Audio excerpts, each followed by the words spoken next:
Hello everyone and welcome to another Endgame episode with Coach B from MasterChess.com. In this video, we're going to go over another pawn endgame topic called the floating square. Many times you run into games where your king must battle two connected passed pawns. In these type of games, a useful rule to know is the rule of the floating square. And the rule is this: if you have two pawns on the same rank and they form a square that will reach the bottom edge of the board, then one of those pawns will queen, unless the opponent has the move and is able to capture one of the pawns on that move, leaving only one pawn. And now black is not going to be able to promote one of these pawns. The pawn will promote, however, the white king will capture it, winning the game.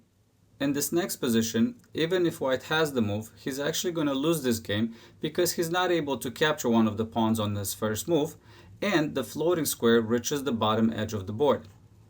After something like king to c2, black will move the pawn to a2, and now the pawn on c3 covers the square b2, the pawn on a2 covers the square b1, making a wall that will stop the white king from preventing the promotion. So after capturing the pawn on c3, black will simply promote, winning the game. Coming back, I do want to mention that no better is just waiting with king to a1, because after pawn to c2, the same scenario happens where white is not able to prevent the promotion. So after king to a1, black will promote, winning the game.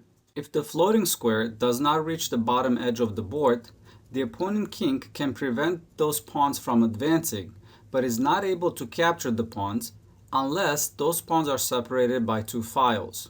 So in this next position, we can see that black has a floating square that does not reach the edge of the board. So here, the pawns will not be able to promote. However, white is not able to capture them, he's only able to prevent them from advancing. All he needs to do is to make sure that he stays in between those pawns. With black to move here, I do want to mention that black cannot capture the pawn on g5, and he's not going to be able to prevent the other pawn from promoting. So after something like king to h7, here white needs to make sure that he's just going to accept the draw. All he has to do is simply move the king to b2, holding on to this position, which should end up in a draw. After king to g6, king to b3, king to h7, king to b2, and none of the kings can make any progress. Coming back, I do want to mention that if any of these players are trying to win this game, they're actually going to lose. So if here black tries to improve his position, moving the pawn to c4, now that one of the pawns is further advanced than the other one and it's not on the same rank anymore, will allow the opponent to capture both of the pawns. So after king to c3, pawn to a4, the king will take the pawn on c4. After a3, king to b3, pawn to a2, the white king will capture the other pawn, and then getting the king together with the other pawns, he's going to be able to win this game. Coming back, the same is true with the white king. If he's going to go after black's pawns, let's say king to c4, and he's going to keep pursuing those pawns, he's actually going to lose this game. After pawn to a4, the white king cannot capture the pawn on c5, and he's not going to be able to reach the other pawn from promoting. And coming back, retreating the king to c3, black king simply needs to wait. After king to b2, black is able to move the pawn to c4, getting the square closer to the edge of the board. And again, if white makes the mistake of pursuing those pawns with king to a3 now, after pawn to c3, white is totally lost. We've seen that capturing the pawn will be a mistake as black will promote his pawn. And after retreating with king to a2, let's say king to h7, if the white king makes the mistake of moving the king to b1, this will allow black to move the pawn to a3, and the floating square reach the edge of the board where white is totally lost. There's nothing that he can do now to prevent losing this game. After king to c2, we saw in the previous position that pawn to a2 will make a wall together with the other pawn, where white will not be able to prevent the pawn from promoting anymore, losing the game. In this next position, we can see that the floating square does not reach the edge of the board, and the pawns are separated by two files. This is the only case where the opponent's king is actually able to capture both of the pawns. What you want to do, you always want to make sure you attack the pawn that you're closest to. So after king to a4, white is totally winning. There's nothing that black has. He can try moving the pawn to d4. And here's a crucial moment. The white king needs to attack now the third advanced pawn. He cannot capture the pawn on a5 as he's not going to be able to prevent the other pawn from promoting. But coming back, instead of taking the pawn on a5, you want to attack the further advanced pawn, which now is the pawn on d4. So white needs to retreat with king to b3. After pawn to d3, the king will be able to march and take the pawn on the d file and then move and take the other pawn on the a file. Coming back, I do want to mention that no better is moving the pawn to a4 because after the king takes the pawn on a4, he still has enough time to capture the pawn on the d file.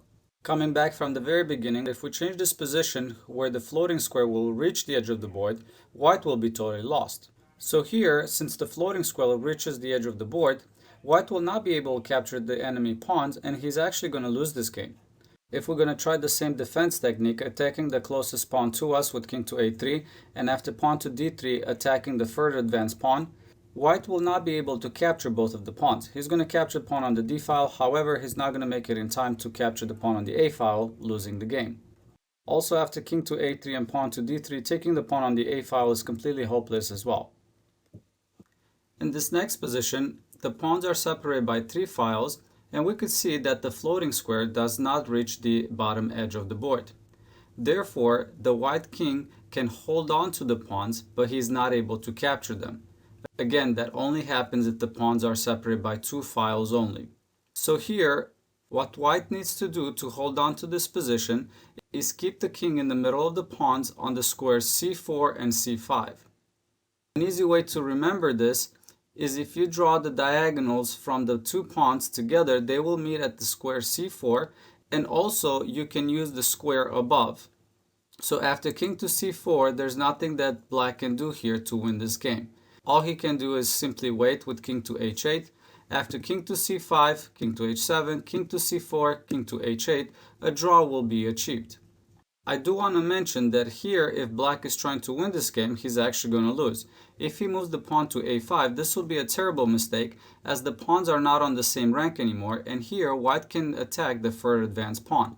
So after king to b5, pawn to e5, king takes on a5, the white king is able to reach the other pawn, and he's going to be able to win this game.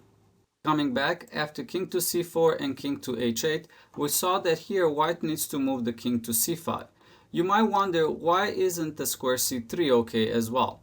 Well, the problem with this move is that after black moves one of the pawn, let's say he moves the pawn to a5, white is not able to attack the further advanced pawn, and he's going to have to lose another move, let's say moving the king to b3, from which black is able to move the pawn to e5, and now the floating square has reached the bottom edge of the board where one of the pawns will promote.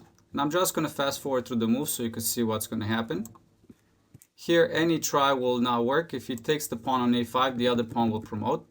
And coming back, if he's not going to take the pawn, if he retreats, let's say king to b3, this is also not going to help. And in the end, I want to end up with a game that was played by Alex Kaufman versus Vladimir Belikov in 1992.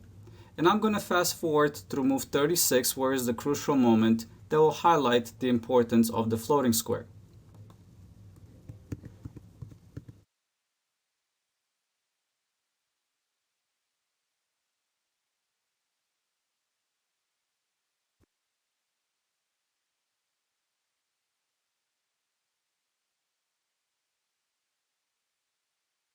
And this is the position that was reached after 36 move. It's white to play. Pause the video and think about the lesson and how you would play this position. Assuming that you've thought about the position, I'm going to go ahead and continue the game. So here, white played an excellent move, pawn to h6, from which black responded with g takes on h6, and now king to f3. After pawn to h5, you could see that black has a floating square that does not reach the edge of the board, and also the pawns are separated by 2 files, which means white will be able to capture both of black's pawns, while the black king is stuck defending the 2 connected passed pawns. So here white played king to g3, pawn to c5, king to h4 attacking the pawn on h5. After pawn to e4, now the pawn on e4 is the further advanced pawn. The white king needs to retreat attacking that pawn. So king to g3, king to g7, king to f4. After pawn to h4, the king takes on e4, and here black resigned. He definitely didn't need to see the continuation, as white will be able to capture both of his pawns and then win the game from here. And that concludes the lesson for today. Again, I encourage you to visit my website masterchess.com, where you will be able to practice these positions against the computer. All you need to do is click on Endgame versus Computer, Pawn Endgames, the floating square, and then go ahead and practice these positions against the computer. Again, I want to remind you, if you like my videos, please subscribe to my channel, like my videos, comment, share them, as they will improve my channel, helping me keeping this content for free in the future. Thank you and have a great day.